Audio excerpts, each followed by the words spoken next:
नमस्कार, प्राइम समाचारमा स्वागत छ। म जीवन खड्का। म दृष्टिवाणी थेताल। सुरु गरौं अहिलेसम्मका प्रमुख समाचारबाट। माओवादी र एकीकृत समाजवादीले सरकार छाड्न खुट्टा उचालेसँगै मन्त्रीहरू निराशा। महत्त्वपूर्ण फाइल सचिवकै टेबलमा रोकिए, काममा फरक नपरेको दावी। एमसीसी मुद्दामा दलहरूमा नैतिकताको खडेरी, स्वार्थ अनुकूल व्याख्या र अपव्याख्या गर्दा समस्या। पूर्व प्रशासक भन्छन् जनतामा टाउको लुकाउने अवस्था आयो।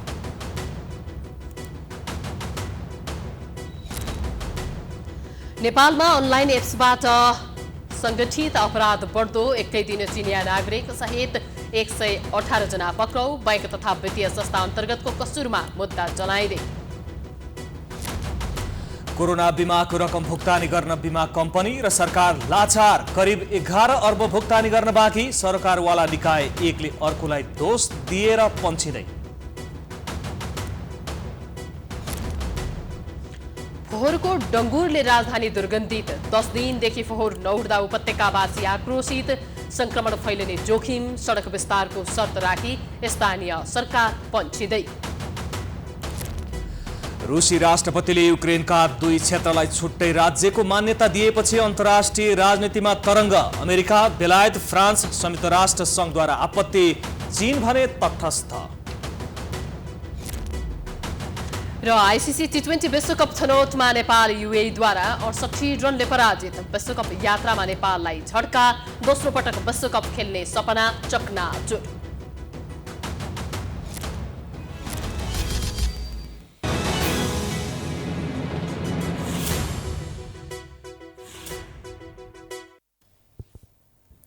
अब समाचार विस्तारमा। प्रधानमन्त्री शेरबहादुर देउबा र प्रमुख विपक्षी दलका नेता एमाले अध्यक्ष केपी शर्मा ओलीबीच भेटवार्ता भइरहेको छ। प्रधानमन्त्रीसँग छलफल गर्न अध्यक्ष ओली बालुवाटार पुगेका हुन्। एमसीसीलाई लिएर सत्ता गठबन्धनमा विभाजन आइरहेका बेला प्रधानमन्त्रीले लगातार एमाले अध्यक्ष ओलीसँग संवाद बढाएका छन्। ओलीले भने गठबन्धन तोडेपछि मात्र काङ्ग्रेससँग अरू विषयमा सहकार्य हुन सक्ने बताएका छन्। गठबन्धनका 2 दल माओवादी केन्द्र र नेकपा एकीकृत समाजवादीले एमसीसीको विपक्षमा मतदान गर्ने भएपछि काङ्ग्रेसले गठबन्धनमा रहेर विपक्षमा मतदान गर्ने हो भने सरकार छाड्नुपर्ने बताइरहेको छ। आज ओली र देउवा बीचको वार्तालाई विशेष महत्त्वका साथ हेरिएको छ। एमसीसी संसदमा टेबल भएसँगै अहिले 5 दलीय सत्ता गठबन्धनमा रहेका दलहरूको मुख 5तिर फर्किएको छ। सत्तारूढ गठबन्धन भित्रै एउटै बोली बोले पनि यिनीहरू सदनमा फरक भाका निकालिरहेका छन्। नेकपा माओवादी केन्द्र र एकीकृत समाजवादीले हरेक दिन जसो संसदमा एमसीसी विरुद्ध मत हालेर सरकारबाट बाहिरिने घुर्की लगाइरहँदा गठबन्धनको भविष्य नै अन्धकारमय भएको छ। यस्तो अनिश्चयका बीचमा ती दलका मन्त्रीहरूको कार्य सम्पादनमा समेत असर परिरहेको छ। एक रिपोर्ट। गत आइतबार संसदमा टेबल भएको एमसीसी सम्झौताबारे यही 12 गते बस्ने प्रतिनिधि सभाको बैठकमा छलफल सुरु हुनेछ। अमेरिकाले दिएको समय सीमाका आधारमा भन्ने हो भने यही फागुन 16 गतेभित्र एमसीसी स्वीकार वा अस्वीकार गर्ने निर्णय गरिसक्नुपर्नेछ। यसले गर्दा सत्तारूढ मात्र नभएर प्रतिपक्षी दल समेत एमसीसीका कारण दबावमा परेका छन्, जसले गर्दा आफ्नो कुरा मनाउन दलहरू डर धम्कीदेखि कुर्कीसम्मलाई हतियार बनाइरहेका छन्। सत्ता साझेदार नेकपा माओवादी केन्द्र र नेकपा एकीकृत समाजवादीले त संसदमा छलफलपछि एमसीसी विरुद्ध मतदान गरेर सरकार छाड्ने धम्की समेत दिइसकेको छ। यस्तो अवस्थामा ती दलका बहालवाला मन्त्रीहरूले सहज रूपमा काम गर्ने वातावरण समेत पाउन छाडेका छन्। तर माओवादी केन्द्रबाट मन्त्री बनेकाहरू यो कुरा स्वीकार्न तयार छैनन्। युवा तथा खेलकुद मन्त्री महेश्वरराज गहतराज पार्टीले फिर्ता बोलाउने निर्णय नगरेको हुँदा काममा कुनै असर नपरेको दावी गर्छन्। साथै उनी एमसीसी र गठबन्धन जोगाउने विषयमा सहमति जुट्ने सम्भावना अझै रहेको बताउँछन्। एमसीसीमा संकल्प प्रस्ताव मार्फत विकास परियोजना बाहेकका सैन्य रणनीति र देशको अहितमा रहेका प्रावधान हटाएर सहमति जुटाउन सकिने सम्भावना जीवितै रहेको धारणा पनि उनको छ। आर्थिक अनुदानका कुराहरू मात्रै हामीले एक्सेप्ट स्वीकार गर्ने, विकासका परियोजना मात्रै स्वीकार गर्ने, त्योसँग रहेका जति पनि कुराहरू छन् अलिकति पक्षधर्ता र रणनैतिक साझेदारीका कुराहरूमा हामीले त्यसलाई अस्वीकार गरेर त्यसलाई हामी जान सक्छौँ। त्यसलाई एमसिसीको अनुसूचीमा समावेश गर्ने आधार पनि पैदा हुनसक्छ। त्यतातिर पनि दलहरूको मलाई लाग्छ शीर्ष नेताहरूको तहमा छलफल चलिराखेको होला, चल्नु पनि पर्छ। त्यस्तै भूमि व्यवस्था, सहकारी तथा गरिबी निवारण मन्त्री शशि श्रेष्ठ पनि मन्त्री गहतराजको विचारसँग सहमत छिन्। अहिलेको गठबन्धन एमसिसीका लागि नभएर संविधान र लोकतान्त्रिक प्रणाली जोगाउनका लागि बनेकाले कुनै अमुक सम्झौताका कारण नटुट्ने दाबी उनको छ। साथै मन्त्री पदमा बहाल रहँदासम्म इमान्दारीपूर्वक काम गर्ने दाबी समेत उनले गरेकी छन्। त्यसले गर्दा आफ्नो काममा कुनै असर नपरेको उनी बताउँछिन्। सरकार त अब जुन जगमा बनेको सरकार हो त्यो कसरी ढल्ने कुरा हुन्छ र? फिर्ता बोलाउँछौँ भन्नुभएको थियो नि नारायण पनि। अब त्यो त त्यही बेलामा कुरा गर्ने विषय भयो, अहिले कुरा गर्ने विषय भएन। मन्त्रीहरूका दाबी आफ्नो ठाउँमा छन्, तर वास्तविकता अर्कै छ। उनीहरूलाई देख्दा लाग्छ हिजोसम्म फुर्तीफार्ती गर्ने मन्त्रीहरूको आत्मविश्वासमा समेत कमी आएको छ। अहिले सरकारी कर्मचारीले समेत उनीहरूलाई 2 दिनको पाहुनाको जस्तो व्यवहार गर्न थालेका छन्। असहयोगको क्रम सुरु भएको छ। अमेरिकी सहयोग परियोजना एमसिसी संसदमा टेबल भइसके नेपालको राजनीतिमा तरङ्ग मात्रै आएको छैन, यहाँका नेताहरूमा कुन हदसम्म नैतिकताको खडेरी छ भन्ने पनि थप छर्लङ्ग परेको छ। 10 वर्ष अघि नेपालले मिलेनियम च्यालेन्ज कर्पोरेसनसँग अनुदान माग गरेदेखि एमसिसी कम्प्याक्ट प्रतिनिधि सभामा टेबल हुँदासम्म नेपालका प्रायजसो सबै शीर्ष नेता सरकारको नेतृत्वमा पुगेका छन्। यो अवधिमा उनीहरूले एमसिसीसँग सहकार्य पनि गरेका छन्, तर कार्यान्वयनमा लैजाने अवस्थामा पार्टी निर्णय नैतिकता दाउमै राखेर दल केन्द्रित स्वार्थमा लिप्त छन्। एक रिपोर्ट। प्रधानमन्त्रीको 5औं कार्यकालमा अमेरिकी सहयोग परियोजना एमसिसी कम्प्याक्टमा हस्ताक्षर गरेका शेरबहादुर देउवा र उनको पार्टी नेपाली कांग्रेस बाहेक नेपालका अन्य सबै दलले यो सम्झौतालाई आफू अनुकूल परिस्थिति अनुसार परिभाषित गरिरहेका छन्। नेकपा माओवादी केन्द्रको सहयोगमा 5 वर्ष अघि देउवा नै प्रधानमन्त्री हुँदा तत्कालीन अर्थमन्त्री ज्ञानेन्द्र बहादुर कार्कीले यो सम्झौतामा हस्ताक्षर गरेका थिए।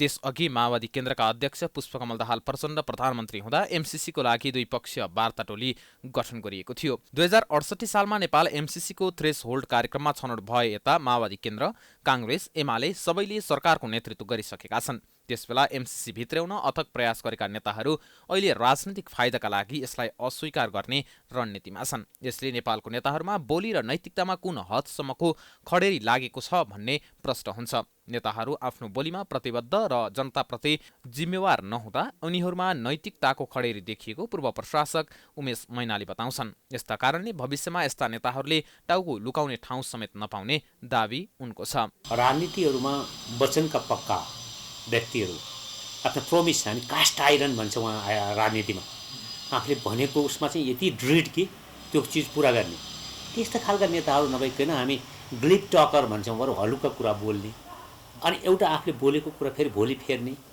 अथवा जनतालाई भ्रममा राख्न खोज्ने गलत सूचनाहरू होइन, मिसइन्फर्मेसन र डिसइन्फर्मेसन दिने यस्ता कामहरू भएको देखिन्छ। तत्कालीन प्रधानमन्त्री केपी शर्मा ओलीको सरकारले एमसिसी सम्झौता पारित गर्नका लागि प्रतिनिधि सभामा दर्ता गराएको थियो। सरकारले अहिले त्यही प्रस्तावलाई हुबहु संसदमा टेबल गरेको छ। तर आफू अनुकूल राजनीतिक फाइदा नउठाएसम्म आफैले दर्ता गराएको प्रस्तावको स्वामित्व नलिने दाउमा एमाले छ। आफूले नरुचाएको वर्तमान सत्ता गठबन्धन कायम रहे एमसिसीको विरोध गर्ने, तर त्यही गठबन्धन टुटेको खण्डमा समर्थन गर्ने एमालेको रणनीतिले त्यो दलका नेताहरूमा एउटा राजनीतिज्ञमा आवश्यक नैतिकता कति रहेछ भन्ने पनि छर्लङ्ग भएको छ। उता एमसिसीलाई समात्न र सत्तालाई छाड्न नसकेर नैतिकताको चेपुवामा परेका माओवादी केन्द्र र एकीकृत समाजवादीले एमसिसी बारे जनता समक्ष सही सूचना सम्प्रेषण गर्नुको साटो राजनीतिक फाइदाका लागि दाउ रचिरहेको देखिन्छ। पुराना राजनीतिज्ञ कमल कोइरालाको भनाइ अनुसार 2048 सालदेखि नै नेपाली नेताहरूमा नैतिकताको खडेरी पर्दै गएको छ। नेताहरूको बानी थाहा पाउँदा समेत उनीहरूलाई नै काँध थाप्ने जनताको कारण उनीहरू झनै उत्साहित बन्दै गएको समेत उनी बताउँछन्। प्रधानमन्त्री जुन देशको बिकाउ हुन्छ, बिक्छ, जुन देशको मन्त्रीहरू त झन् प्रधानमन्त्रीले हराएको यो फाइल सदर गर्दै भन्दा त्यसलाई सदर गर्नेहरू हुन्छ। कुनै नैतिकता र नेपालको राजनीतिको सम्बन्ध यो चोरतन्त्र हो, क्रिप्टोक्रेसी भन्छन् अङ्ग्रेजीमा, अर्थात् चोरहरूको शासन। त्यसले देश लुट्छ, जनता लुट्छ, तैपनि उसका चाकरीबाजहरू, उसका कार्यकर्ताहरूले उसलाई महान नेता, राजनेता, बा भनेर भन्छन्। यो हालत छ हाम्रो मुलुकको। सत्ता गठबन्धनमा रहेर एमसीसीलाई संसदमा टेबल गराउन सहमति जनाउने तर विरुद्धमा मतदान गर्ने निर्णय गरेको माओवादी केन्द्र र एकीकृत समाजवादी समेत नैतिकताको कसीमा कमजोर देखिएका छन्। त्यसमाथि राजनैतिक भविष्यको खोजीमा सरकार समेत छान्न नसकेका माओवादी केन्द्र र एकीकृत समाजवादीको रवैयाले अनि आफू अनुकूल वातावरण भने जे गर्न पनि तयार एमालेको नीतिले राजनीति सिधा नभएर वक्र रेखामा चल्छ भन्ने पनि प्रश्न भएको छ। अनि उनीहरूले गरिरहेको राजनीतिमा नैतिकताको कुनै अर्थ छैन भन्ने पनि बुझ्नै पर्छ। अहिले प्रधानमन्त्री शेरबहादुर देउवालाई भेट्न एमाले अध्यक्ष केपी शर्मा ओली बालुवाटार पुगेका छन् र सत्तारूढ गठबन्धनले संसदमा एमसीसी टेबल गरेसँगै अब मतदान गर्ने बताएपछि प्रधानमन्त्री देउवा ओलीको साथ लिएर एमसीसीलाई किनारा लगाउने मनस्थितिमा पुगेको आकलन गर्न थालिएको छ। यसैबीचमा गठबन्धनको रवैयाका पीडित देउवा अहिले ओलीसँग आगामी राजनीतिक कोर्सका विषयमा छलफल गरिरहेको पनि बुझिएको छ। यसै विषयमा थप जानकारी दिनका लागि हाम्रा संवाददाता केशवराज जोशी प्रत्यक्ष रूपमा जोडिनु भएको छ। केशवजी। हजुर दृष्टजी, प्रधानमन्त्री र एमाले अध्यक्ष ओलीबीच के विषयमा आज छलफल भइरहेको होला, यस विषयमा हामीलाई जानकारी गराउनुहोस् न। केही बाहिर आएको छ? दृष्टिजी, अत्यन्त महत्त्वपूर्ण समयमा आज प्रधानमन्त्री शेरबहादुर देउवा र एमालेका अध्यक्ष केपी शर्मा ओलीको बीचमा प्रधानमन्त्रीको सरकारी निवास बालुवाटारमा भेटघाट भइरहेको छ। 6:40मा पूर्व प्रधानमन्त्री तथा एमालेका अध्यक्ष केपी शर्मा ओली यो 3 नम्बर गेटबाट प्रधानमन्त्रीको सरकारी निवास बालुवाटारमा प्रवेश गरेका हुन् र अहिलेसम्म वार्ता भइरहेको छ। हामी सहज रूपमा अनुमान लगाउन सक्छौँ कि संसदमा जुन एमसीसी टेबल भएको छ, एमसीसीलाई कसरी पारित गराउने भन्ने विभिन्न कोणबाट नेपाली काङ्ग्रेसले रणनीतिहरू बनाउँदैछ। जुनसुकै हालतमा पनि नेपाली काङ्ग्रेस एमसीसीलाई पारित गराउने रणनीतिमा छ भने सत्तारूढ गठबन्धनका प्रमुख घटकहरू नेकपा माओवादी केन्द्र र एकीकृत समाजवादी पार्टीले आफूले एमसीसीको विपक्षमा मतदान गर्ने स्पष्ट पारिसकेका छन्। यो अवस्थामा नेपाली काङ्ग्रेसले एमसीसी पारित गराउनका निमित्त केशवजी, यो भेटले गठबन्धनको आयु समाप्तिको संकेत गरिरहेको हो या एमसीसी अब संसदमा टेबल भएसँगै पास हुने कुरालाई चाहिँ संकेत गरिरहेको छ? केही जानकारी प्राप्त गर्नु भएको छ? यस्तो छ दृष्टिजी, कुनै पनि कुराको त्यसरी ठ्याक्कै अनुमान लगाइहाल्नु हतार हुन्छ। अहिले नै एमसीसी भनेको संसदमा दर्ता गराउने दल पहिलो दल नेकपा एमाले हो। नेकपा एमाले जुन प्रस्ताव पेश गरेको थियो त्यही प्रस्ताव लिएर हामी जाँदैछौँ भनेर एउटा नैतिक दबाब बढाउँदैछन् नेपाली काङ्ग्रेसका नेताहरू। यो टेबल भएकै दिन पनि सूचना तथा सञ्चार मन्त्री नेपाल सरकारका प्रवक्ता ज्ञानेन्द्र बहादुर कार्कीले यही कुरा उल्लेख गरेका थिए। एमाले जुन कुरो पेश गरेको थियो, दर्ता गरेको थियो, जुन कुरो टेबल गर्न चाहन्थ्यो त्यही कुरो हामीले त्यही प्रस्ताव लिएर गएका छौँ। तसर्थ एमालेलाई नैतिक दबाब हुनेछ, त्यो दबाब सिर्जना पनि भइरहेको छ। अब गठबन्धनको भविष्य के हुन्छ, गठबन्धन रहन्छ टुट्छ, यही बिन्दुबाट गठबन्धन सकिन्छ, त्यो अनुमान लगाउनु हतार हुनेछ। यद्यपि यो विषयमा विभिन्न कोणहरूमा बहसहरू हुनेछ, सम्भावनाहरू सबैतिरका जीवित रहनेछन्। हो, नेपाली काङ्ग्रेस अहिले दबाबमा छ किनभने सत्ता गठबन्धनका प्रमुख घटक नेकपा माओवादी केन्द्र र एकीकृत समाजवादीले एमसीसीमा साथ नदिने, माओवादी केन्द्रले त अझ सरकारबाटै बरु बाहिरिन सक्छौँ, एमसीसीमा साथ दिँदैनौँ भनेर निर्णय नै गरेको छ संसदीय दलबाट। यो अवस्थामा नेपाली काङ्ग्रेस सहयोग खोज्नका निमित्त भेटवार्तामा छ र एकजना पूर्व प्रधानमन्त्री र अहिलेका प्रधानमन्त्रीको बीचमा भेटघाट हुँदैछ। संसदको सबैभन्दा ठुलो दल, प्रमुख प्रतिपक्षी दल नेकपा एमालेका अध्यक्ष र नेपाली काङ्ग्रेसका सभापति बीच भेटघाट हुँदैछ। अन्य नेताहरू पनि भित्र प्रवेश गरेको हामीले बुझेका छौँ। तसर्थ यो भेटघाटबाट जेसुकै पनि निस्किन सक्छ, तर अहिले नै गठबन्धन टुटिहाल्छ भन्ने कुराको अनुमान भने अलि हतार हुन्छ। यो बैठक अझै कति बेर लम्बिन सक्ने सम्भावना रहेको छ केशवजी, केही जानकारी छ? त्यसको ठ्याक्कै टुङ्गो हुँदैन। तर अब एउटा निष्कर्षमा, किनभने दुईटै दलसँग अब पर्सि मात्रै बहस प्रारम्भ हुनेछ। 12 गतेका लागि संसद बैठक डाकिएको छ, समय थोरै छ, तसर्थ एउटा टुङ्गोमा पुगेर मात्रै उठ्न सक्छन् भन्ने अनुमान हामीले लगाउन सक्छौँ। तर यति नै समय बैठक चल्छ भनेर भन्न सकिने अवस्था हुँदैन दृष्टिजी। हजुर, हस्, जानकारीका लागि धन्यवाद केशवजी। उनी थिए केशव राज जोशी। हामीलाई अहिले प्रधानमन्त्री शेरबहादुर देउबा र एमाले अध्यक्ष केपी शर्मा ओली बीच भएको छलफल बैठकको सन्दर्भमा जानकारी गराइरहेका थिए। प्रसङ्ग हो फेरि पनि उही एमसीसी पास गराउने कि नगराउने भन्ने सन्दर्भकै, र आजको बैठकले केही किनारा लगाउने छ भन्ने आम सर्वसाधारणले यो धारणा बनाइरहेको सन्दर्भमा फेरि पनि बैठकले निष्कर्ष के निकाल्छ भन्ने सन्दर्भ चाहिँ हामीले बैठकको समाप्ति नभएसम्म कुर्नुपर्ने अवस्था नै छ। अब बाँकी प्रसङ्ग। न्यायाधीशहरूको विरोधका कारण न्याय सेवा आयोगको बैठक बस्न नसक्दा न्यायाधीशको नियुक्ति रोकिएर जिल्ला अदालतका कामहरू पनि प्रभावित भएका छन्। प्रधान न्यायाधीश चौलेन्द्र शमशेर राणा महाअभियोग प्रस्तावका कारण निलम्बनमा परेपछि बसेको न्याय सेवा आयोगको बैठकले जिल्ला न्यायाधीशको नतिजा सार्वजनिक गर्यो। तर त्यो नतिजाले भविष्यको न्यायालयको कस्तो स्थिति बल्ला भन्ने वास्तविकता समेत बाहिर ल्याएको छ। यो कसरी छ त, हेरौँ एक रिपोर्ट। यही आइतबार न्याय सेवा आयोगले जिल्ला न्यायाधीशका लागि भएको लिखित परीक्षाको नतिजा प्रकाशन गर्यो। न्याय सेवा आयोगले 18 जना जिल्ला न्यायाधीशको लागि लिएको लिखित परीक्षामा खुल्ला तथा विभिन्न कोटामा गरेर मात्र 3 जना उत्तीर्ण भएपछि नेपालमा कानुन विषयको पढाइ परीक्षार्थीको अध्ययनशीलतामाथि प्रश्न उठ्न थालेको छ। उत्तीर्ण भएका 3 जना मध्ये 1 जना माथि त मुद्दा नै परेको कारण उनी अन्तर्वार्तामा सहभागी हुन नपाउने भएका छन्। अब 18 जना माग गरेको आयोगले बढीमा 2 जना मात्रै जिल्ला न्यायाधीशलाई नियुक्ति दिन सक्नेछ। माग गर्दा आन्तरिक खुल्लातर्फ 9 जना, खुल्लामा 5 जना, महिला 2, आदिवासी जनजाति 1 जना र मधेसी कोटामा 1 जना जिल्ला न्यायाधीशको आवश्यकता देखाइएको थियो। गत असोज 12 देखि 17 गतेसम्म सञ्चालन भएको परीक्षामा 196 जना सहभागी भएका थिए। तर आन्तरिक खुल्लामा नाम निकालिसकेका 3 जना नै खुल्लामा पनि उत्तीर्ण भएका हुन्।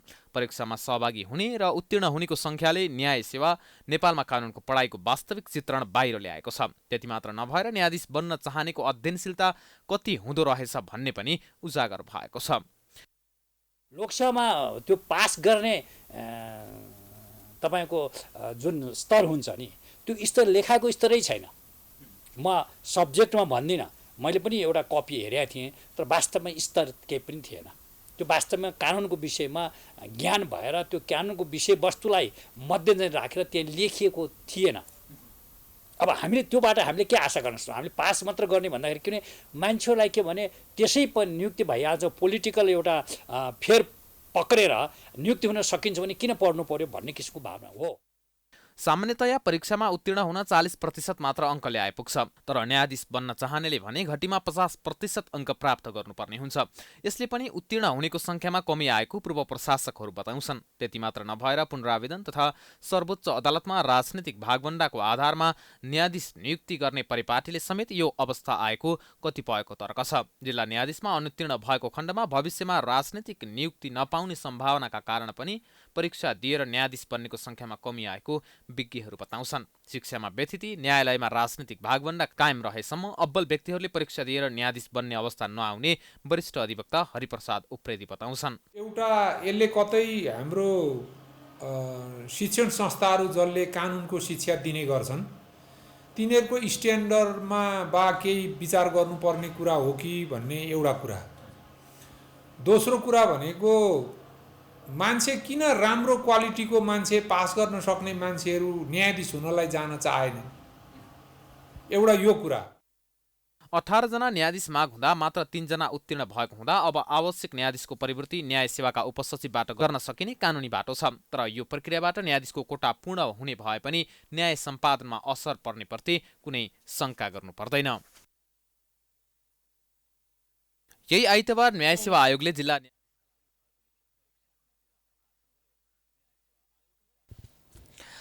कल सेन्टरको आवरणमा विभिन्न चिनिया एप्स प्रयोग गरी भारतीयलाई लोन दिने र पैसा उठाउने समूहलाई प्रहरीले काठमाडौँ र भक्तपुरमा गरी 118 जनालाई पक्राउ गरेको छ। भक्तपुरको सानोठिमी क्षेत्रबाट चिनिया नागरिकसहित 81 जना पक्राउ परेका छन्। भक्तपुर प्रहरी परिसरको टोलीले मङ्गलबार छापा मारेर उनीहरूलाई पक्राउ गरेको हो। पक्राउ परेका सबैलाई प्रहरी वृत्त भक्तपुरमा राखिएको छ। महानगरीय प्रहरी परिसर काठमाडौँको टोलीले बानेश्वर स्थित लेवन ग्रुप अफ कम्पनीका 37 जना कर्मचारीलाई पक्राउ गरेको थियो। पक्राउ गरिएका मध्ये 2 चिनिया नागरिक र 13 जना युवती पनि छन्। चिनिया नागरिक चाङ हुई बाओ भन्ने चिनिया नागरिकले ललितपुरमा लक्ष्मी नगरपालिका 7 बस्ने दिपक श्रेष्ठको नाउँमा एउटा company lemon group of company भन्ने दर्ता गरेको रहेछ। त्यो दर्ता गरेर विभिन्न किसिमका एप्लिकेसनहरू जस्तै easy credit, free cash, handy loan, go loan, rupee star, high cash जस्ता विभिन्न एप्लिकेसनहरू प्रयोग गरी गैर कानुनी तवरले लोन स्क्याम जस्तो लोनहरू प्रदान गर्ने, ऋण प्रदान गर्ने, 7 दिनको ऋण प्रदान गर्ने र त्यो 7 दिनभित्रमा दिएन भने विभिन्न किसिमले परिवारहरूलाई धाकधम्की दिने लगायतका कुराहरू गरिरहेछन् भन्ने विशेष सूचना आइसके पश्चात प्रहरी टोली खट्यो। चिनियाहरूले कल सेन्टरमा काम गर्ने भन्दै नेपाली युवा युवतीलाई भर्ना गर्ने र चिनिया एप्स मार्फत भारतीयलाई 1 साताका लागि 20,000 रुपियाँसम्म लोन उपलब्ध गराउने गरेको अनुसन्धानबाट खुलेको छ। निर्धारित समयभित्र पैसा नदिए मोटो रकममा ब्याज असुल्ने गरेको प्रहरीको दाबी छ। उक्त कम्पनीमा काम गर्ने नेपाली कर्मचारीलाई मासिक 15 देखि 18,000 सम्म तलब दिने गरिएको छ। उक्त रकम चीनबाटै भुक्तान गर्ने गरिएको प्रहरीले जनाएको छ। नेपालीको नाममा कम्पनी रहे पनि लगानीकर्ता भने चीनमै बसेर काम गर्ने गरेको पाइएको छ। प्रहरीका अनुसार ती चिनिया एप्स मार्फत भारतीयले लोनका लागि एप्लाई गर्ने र यसरी एप्लाई गर्दा उनीहरूले आफ्ना सबै सरकारी विवरण उल्लेख गर्नुपर्ने शर्त रहेको छ।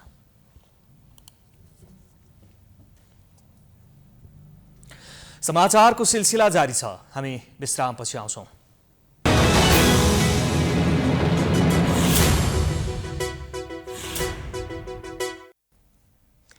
विश्रामपछि स्वागत छ। अब बाँकी समाचार।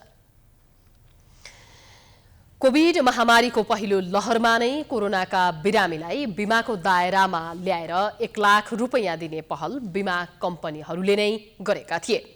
त्यसमा सरकारले पनि सहयोग गर्ने वचन दिएको थियो। महामारीले आक्रान्त नागरिक बिमा कम्पनीहरूको यो प्रयासलाई प्रशंसा गर्दै नगद बुझाएर बिमाको दायरामा आए। तर जब कोरोना महामारीले भयावह रूप लिन थाल्यो तब बिमा भुक्तानीको संख्या देखेरै कम्पनीहरू आत्तिन थाले। सरकार पनि वचनबाट पछि हट्यो, जसले गर्दा बिमा गरेको 2 वर्षसम्म पनि संक्रमित बनेका बिमितले दाबी भुक्तानी पाउन सकेका छैनन्। एक रिपोर्ट। कोरोना संक्रमितको उपचारलाई सहज बनाउन भन्दै बिमा कम्पनीहरूका एजेन्टहरूले घर घरमा धाएर मानिसहरूको कोभिड बिमा लेख जारी गराएका थिए।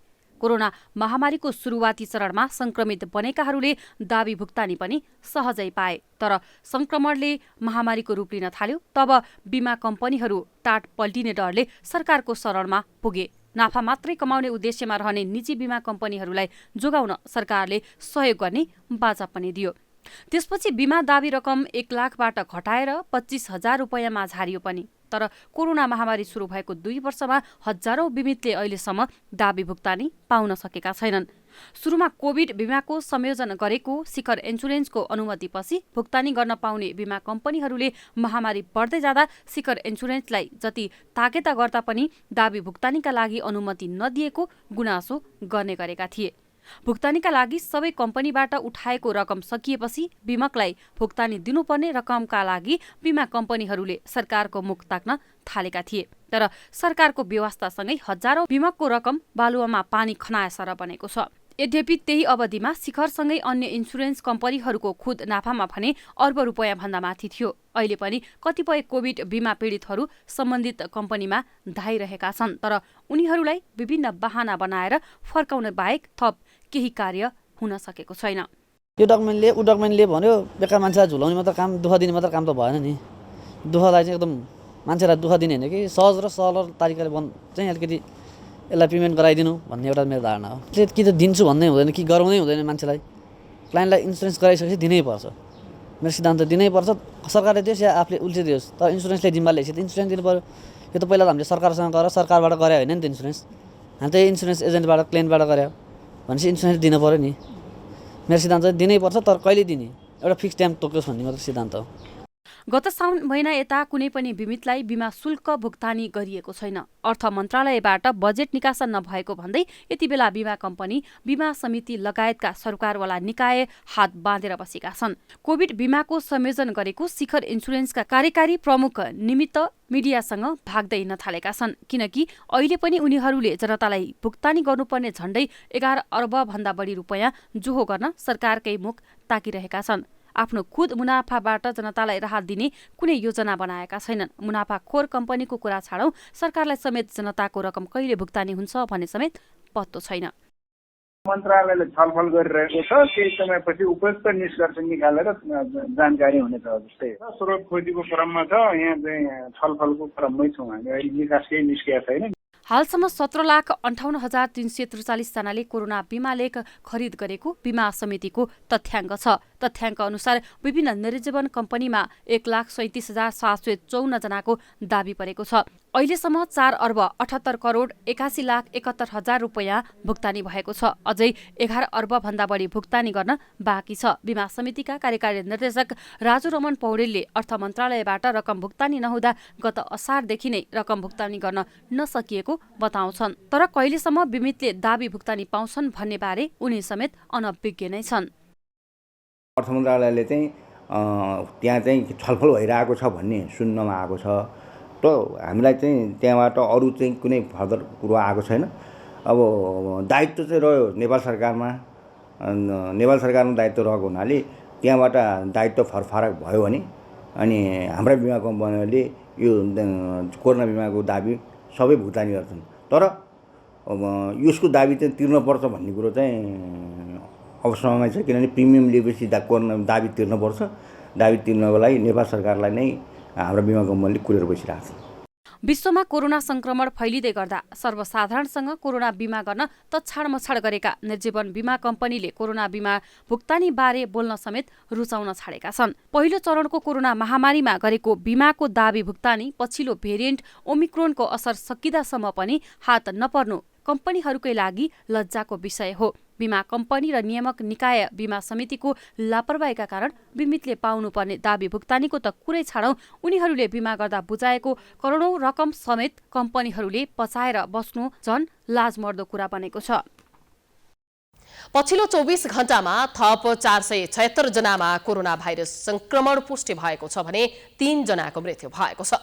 6,604 जनाको PCR परीक्षण गर्दा 279 जना र 2,820 जनाको एन्टिजेन परीक्षण गर्दा 177 जनामा कोरोना भाइरस संक्रमण देखिएको छ। पछिल्लो 24 घण्टामा 831 जना कोरोना संक्रमण मुक्त भएका छन्। नेपालमा निको हुने दर 97.7% रहेको छ। हाल 1,747 जना सक्रिय संक्रमित रहेका छन्, जसमध्ये 10,367 सक्रिय संक्रमित होम आइसोलेसनमा र 380 जना संस्थागत आइसोलेसनमा रहेका छन्। कोरोनाका बिरामी मध्ये 115 जना आइसियु र 19 जना भेन्टिलेटरमा उपचार गराइरहेका छन्। पछिल्लो 24 घण्टामा 1,70,018 जनाले कोरोना विरुद्धको खोप लगाएका छन्।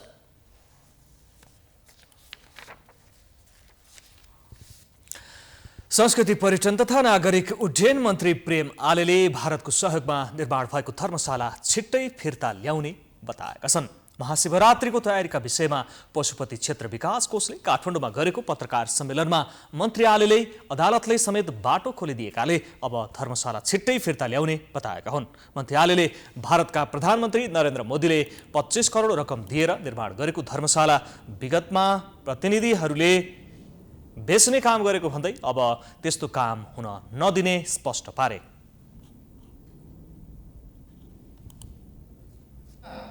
आज हाम्रा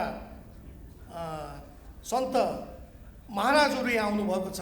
आज हामीसित बस्नको लागि भारतीय सरकारका प्रधानमन्त्री आदरणीय नरेन्द्र मोदीले 25 करोड भारू पैसा दिएर धर्मशाला निर्माण गर्न दिएको त्यो भवन आज कौडीको भावमा विगतको चाहिँ प्रतिनिधिहरू त्यसलाई बेच्ने कामहरू गरेका छन् त्यो कतै पनि सही हुनेवाला छैन। जसले पशुपति प्रति गिद्धे दृष्टि लगाउँछ त्यसको कहिले पनि कल्याण हुनेवाला छैन। त्यस्तै कोषका सदस्य सचिव डाक्टर मिलन कुमार थापाले यस वर्ष महाशिवरात्रिमा करिब 10 लाखले पशुपतिनाथको दर्शन गर्ने र करिब 1.25 करोड खर्च हुने अनुमान गरिएको जानकारी दिए।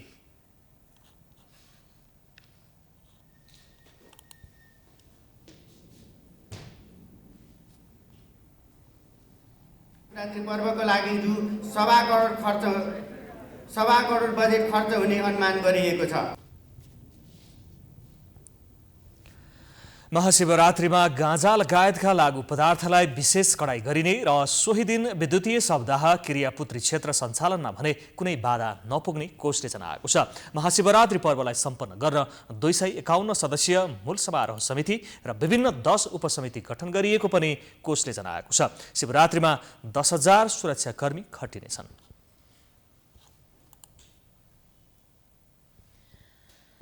फागुन 1 गतेदेखि पासाङ लामु सडक खण्ड पिच हुनुपर्ने माग राख्दै तारकेश्वर नगरपालिका वडा नम्बर 3 का स्थानीयले टिप्परलाई अवरोध गरेपछि काठमाडौँको फोहोर उठ्न सकेको छैन। सिसडोलमा व्यवस्थापन हुनुपर्ने फोहोर 10 दिनदेखि उठ्न नसकेपछि काठमाडौँ उपत्यका दुर्गन्धित बन्दै गएको छ। एक रिपोर्ट। हामी नयाँ बानेश्वर चोकमा छौँ। नयाँ बानेश्वर चोक यो त्यही चोक हो जहाँबाट यही बाटो हुँदै मिलनजी हाम्रो क्यामेराम्यान हुनुहुन्छ, यो बाटो देखाइदिनुहोस्। यही बाटो हुँदै यो देशका शासकहरू प्रधानमन्त्रीदेखि मन्त्रीसम्म र सांसदसम्म जसले जुन संसद भवन जुन सङ्घीय संसद भवनले देशको विधि र नीति स्थापित गर्छ, देशको दशा र दिशा निर्धारण गर्छ, त्यो संसद भवनभित्र नीति निर्माण गर्नका निमित्त विधि निर्माण गर्नका निमित्त शासकहरू प्रवेश गर्ने बाटो हो। र यो बाटोको बाहिरको अवस्था, जाने बाटोको अवस्था तपाईँले यहाँ देख्न सक्नुहुन्छ। हरेक वर्ष जस्तो दोहोरिरहने समस्या हो यो। फेरि केही दिन र केही छिनको मात्रै समस्या होइन। फोहोरले त यहाँ धेरै असर गरिरहेको छ। फोहोर चाहिँ हटाउनुपर्छ।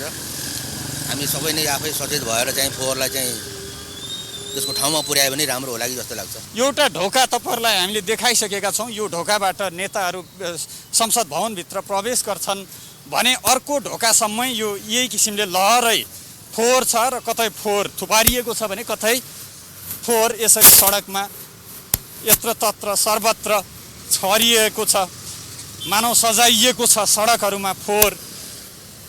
यसअघि विशेष गरेर सिस्टोलवासीहरूले विरोध गर्दथे, अवरोध गर्दथे भने यो पटक भने काठमाडौँ उपत्यकाभित्रकै एउटा नगरपालिका तारकेश्वर नगरपालिका वडा नम्बर 3 ले आफू रहेको सो वडा रहेको जुन बाटो हो त्यो सडक खण्डको स्तरोन्नति हुनु पर्यो, पिच हुनु पर्यो भन्ने माग राखेर सिस्टोल जाने गाडीहरूलाई अवरोध गरेको छ।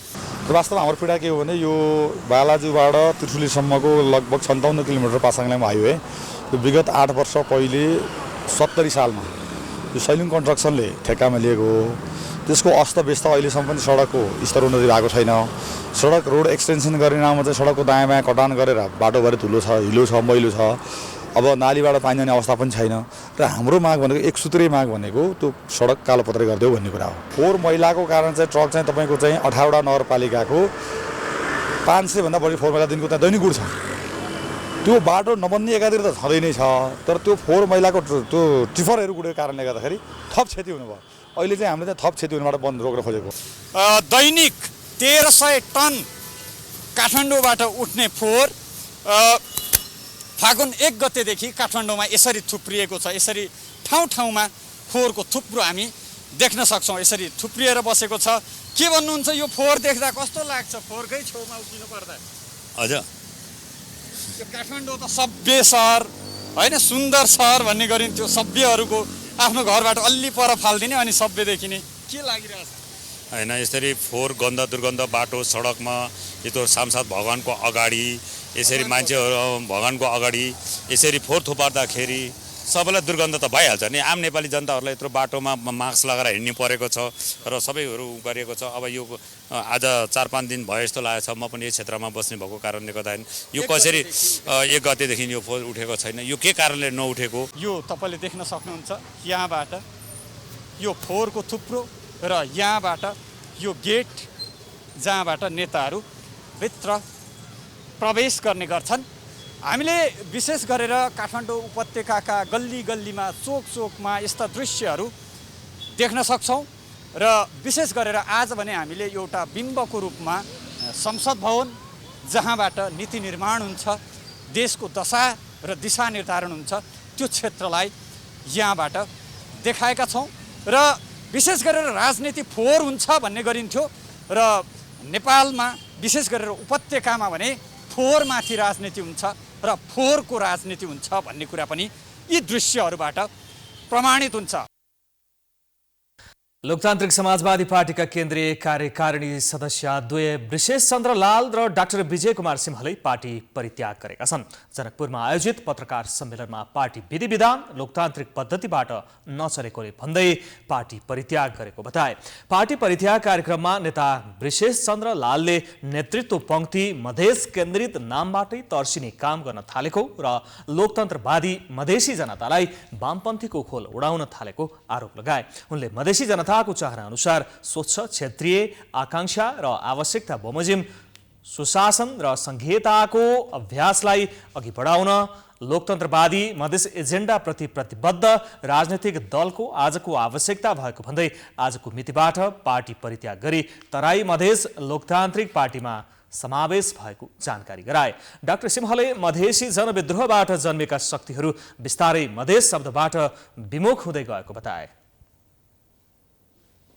बनाउन भएका एकीकरण वा विभाजनले मधेस केन्द्रित दलहरूको अस्तित्व नै रहेन। नेतृत्व पंक्ति मधेस केन्द्रित नामबाटै तर्सिने काम गर्न थालेका छन्।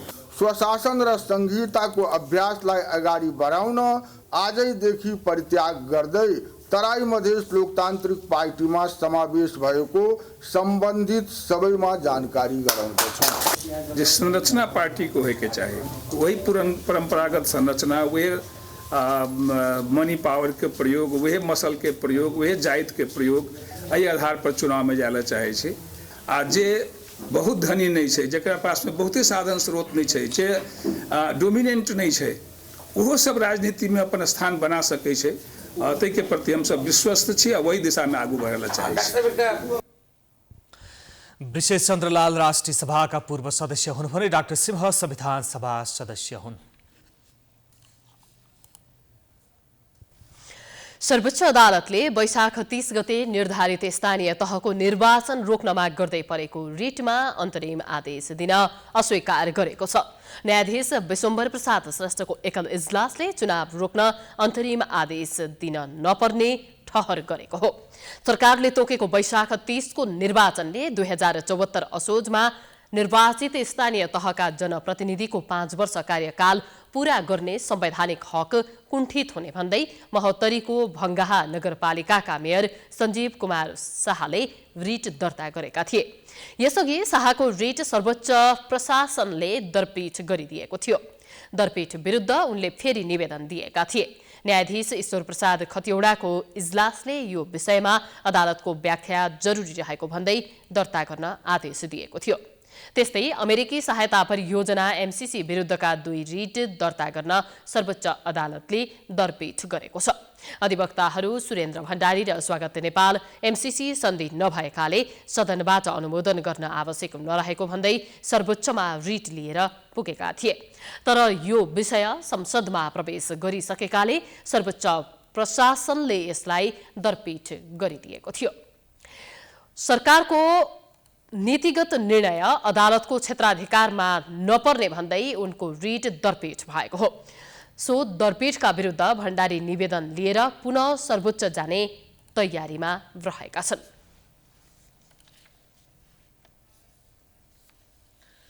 नामाकरणका लागि प्रदेश 1 को आज बसेको सर्वदलीय बैठकमा दलहरू आफ्नै अडानमा रहेका छन्। नामाकरणका विषयमा प्रदेश सरकारका स्वास्थ्य मन्त्री जयराम यादव गठित समितिले मङ्गलबार आयोजना गरेको सर्वदलीय छलफलमा दलहरूले प्रदेश नामाकरणका विषयमा ठोस कुरा भने राखेनन्। दलका प्रदेशका शीर्ष नेता सहभागी बैठकले सहमतिका आधारमा प्रदेशको नामाकरण गर्नुपर्नेमा जोड दिए। नेकपा एमाले प्रदेश 1 का अध्यक्ष तुलसी न्यौपानेले गठबन्धनको तर्फबाट धारणा आएपछि बल्ल आफ्नो पार्टीले आधिकारिक धारणा सार्वजनिक गर्ने बताए।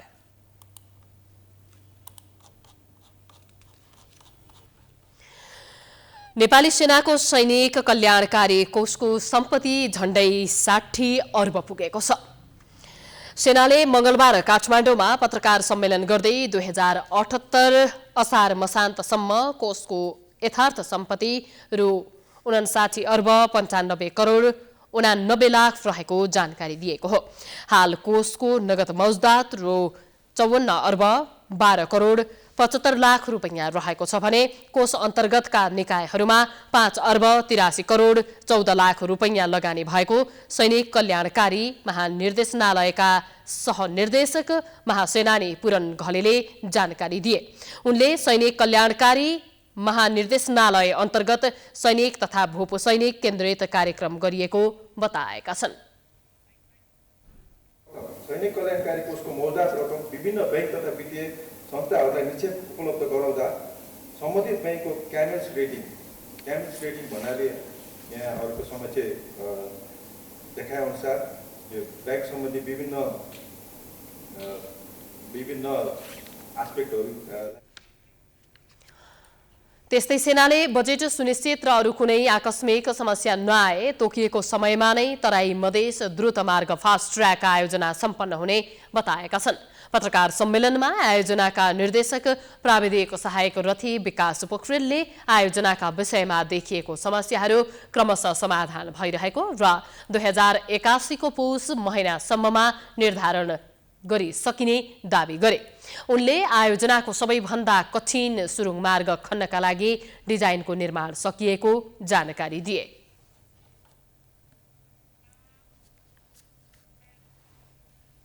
समाचारको सिलसिला जारी छ। हामी विश्रामपछि आउँछौँ।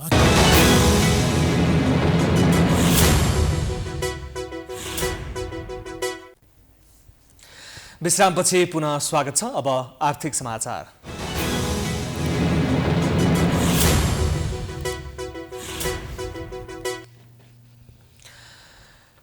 विश्वव्यापी महामारी बनेको कोरोना संक्रमण घट्दै जान थालेपछि नेपालमा विदेशी पर्यटकको बुकिङ इन्क्वायरी गत सालभन्दा 25% बढेको छ। यस्तै पदयात्रीहरूले टिम्स कार्ड लिने संख्या 40% सम्म बढेको छ। कोभिड घट्दै जाँदा पर्यटन क्षेत्रमा थप आशाको सञ्चार भएको छ।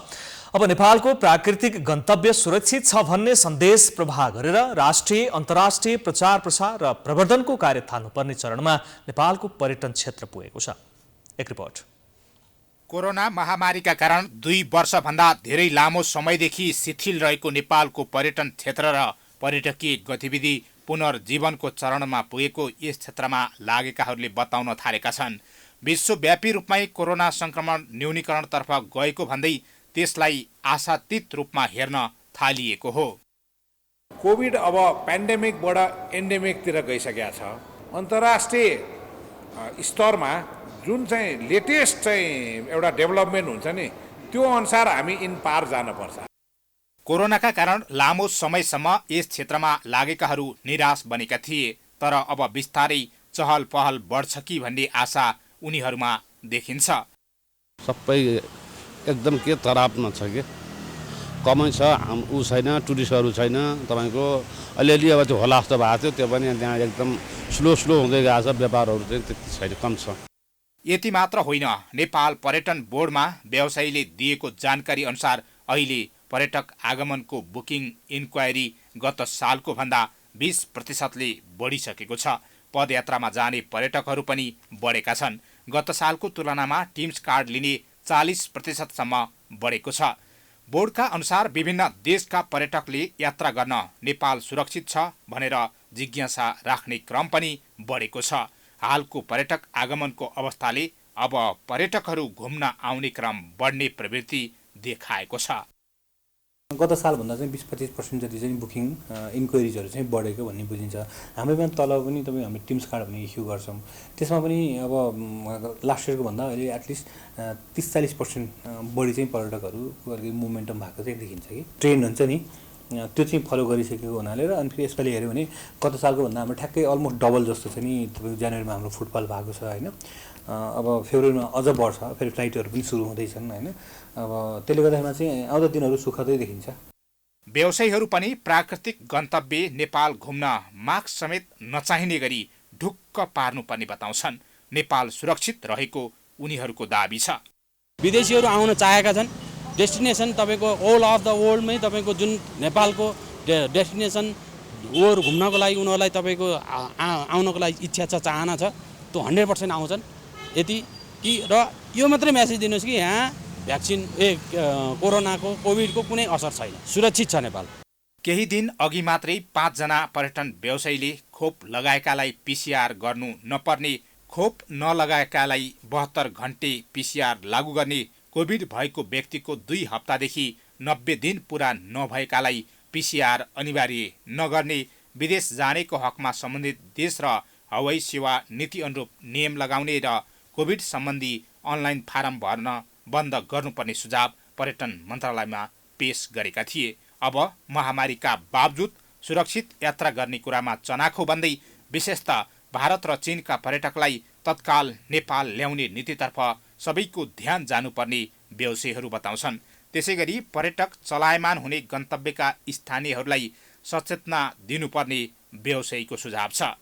अन्य देशहरूभन्दा नेपाल बढी प्राथमिकतामा किन पर्छ भने हाम्रो प्राकृतिक एउटा डेस्टिनेसन भयो कि नेचरल डेस्टिनेसन भएको कारणले अझ कोभिडको बावजुद पनि सेफ ट्राभलको लागि नेपाल बढी चाहिँ पाएक पर्ने चाहिँ देश हो। त्यसै कारण चाहिँ हाम्रो चाहिँ डिमान्ड बढ्छ। हामीले 2-3-4 वर्षको लक्ष्य होइन, 2022 भित्र नै कोभिड चाहिँ को हाम्रो लस चाहिँ रिकभर गर्ने, टोटल रिकभरी गर्ने हामीले पोलिसीहरू लिएर जानुपर्छ।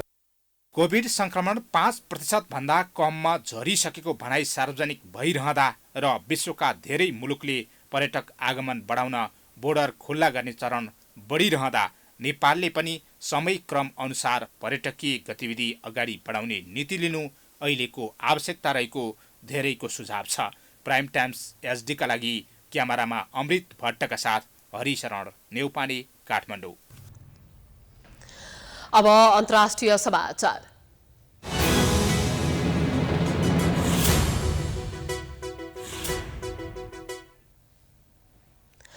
रुसी राष्ट्रपति भ्लादिमिर पुटिनले पूर्वी युक्रेनका 2 क्षेत्रलाई छुट्टै राज्यको मान्यता दिएपछि अन्तर्राष्ट्रिय राजनीतिमा तरङ्ग पैदा भएको छ।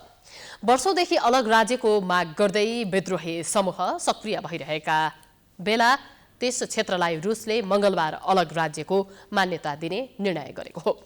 यससँगै रुसले ती क्षेत्रमा सैनिक परिचालन गर्ने समेत आदेश दिएको छ। पुटिनको निर्णयसँगै अन्तर्राष्ट्रिय समुदायबाट उनको कडा आलोचना हुन थालेको छ। अमेरिकाले भने रुसी निर्णयलाई काउन्टर दिँदै युक्रेनमा सक्रिय विद्रोही शक्तिलाई आर्थिक नाकाबन्दी लगाउनुका साथै आवश्यक परे थप शक्ति परिचालन गर्ने चेतावनी दिएको छ। अमेरिकी राष्ट्रपति जो बाइडेनद्वारा पुटिनको कदमको निन्दा गरिएको छ। बाइडेनले युक्रेनका समकक्षी भ्लादिमिर जेलेन्स्कीलाई सम्बोधन गर्दै रुसी आक्रमणका लागि अमेरिकाले छिट्टै र निर्णायक रूपमा जवाफ दिने भन्दै आश्वासन दिएका छन्।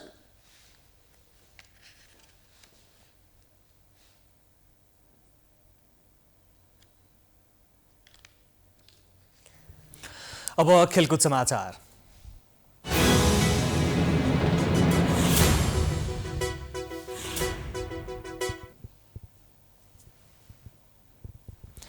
नेपालले यसै वर्ष अस्ट्रेलियामा हुने T20 विश्वकपमा पुग्ने मौका गुमाएको छ। नेपाल मंगलबार T20 विश्वकप छनौटको सेमिफाइनलमा युएई विरुद्ध 68 रनले पराजित भइसकै दोस्रो पटक T20 विश्वकपमा पुग्ने मौका सकिएको हो। 176 रनको लक्ष्य लिएर आएको नेपाल 18.4 ओभरमा 107 रनमा अल आउट भएको हो। युएईका कप्तान अहमद राजाले 5 विकेट लिँदै नेपालको सपना समाप्त पारे। उनले त्यसका लागि 4 ओभरमा 19 रन मात्रै खर्चेका थिए। जुनैद सिद्दिकीले सुरुवातमै आसिफ शेख, लोकेश बम र कुशल भुर्तेललाई आउट गरेपछि राजाले विकेट लिने क्रममा निरन्तरता दिए। दिपेन्द्र सिंह ऐरीले नेपालबाट सर्वाधिक 39 रन बनाए। 38 बल नै खेलेका उनले 3 चौका प्रहार गरे। ज्ञानेन्द्र मल्लले 20 र आरिफ शेखले 11 रन बनाउनु बाहेक अन्यले दोहोरो स्कोर बनाउन सकेनन्। यो खेल जित्ने टोली विश्वकपमा पुग्थ्यो र त्यसमा युएईले बाजी मारेको हो। युएई 2014 पछि पहिलो पटक T20 विश्वकपमा पुगेको हो। नेपालले पनि 2014 यता विश्वकप खेलेको छैन।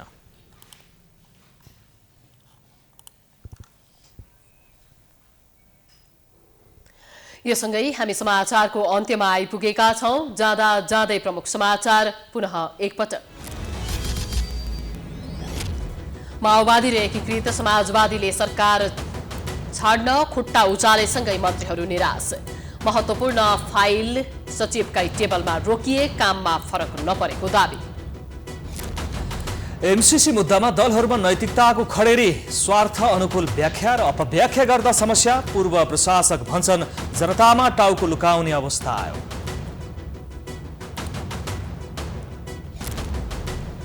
नेपालमा अनलाइन एप्सबाट संगठित अपराध बढ्यो। एकै दिन चिनिया नागरिक सहित 118 जना पक्राउ। बैंक तथा वित्तीय संस्था अन्तर्गतको कसुरमा मुद्दा चलाइँदै। कोरोना बीमाको रकम भुक्तानी गर्न बीमा कम्पनी र सरकार लाचार। करिब 11 अर्ब भुक्तानी गर्न बाँकी। सरकारवाला निकाय एकले अर्कोलाई दोष दिएर पन्छिँदै। फोहोरको डङ्गुरले राजधानी दुर्गन्धित। 10 दिनदेखि फोहोर नउठ्दा उपत्यकावासी आक्रोशित। संक्रमण फैलने जोखिम, सडक विस्तारको शर्त राखी स्थानीय सरकार पन्छिँदै। रुसी राष्ट्रपतिले युक्रेनका 2 क्षेत्रलाई छुट्टै राज्यको मान्यता दिएपछि अन्तर्राष्ट्रिय राजनीतिमा तरङ्ग। अमेरिका, बेलायत, फ्रान्स, संयुक्त राष्ट्र सङ्घद्वारा आपत्ति। चीन भने तटस्थ। र आइसिसी T20 विश्वकप छनौटमा नेपाल युएईद्वारा 68 रनले पराजित। विश्वकप यात्रामा नेपाललाई झट्का। दोस्रो पटक विश्वकप खेल्ने सपना चकनाचुर।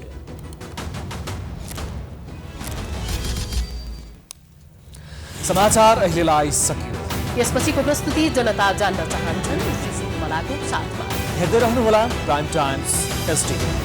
नमस्कार।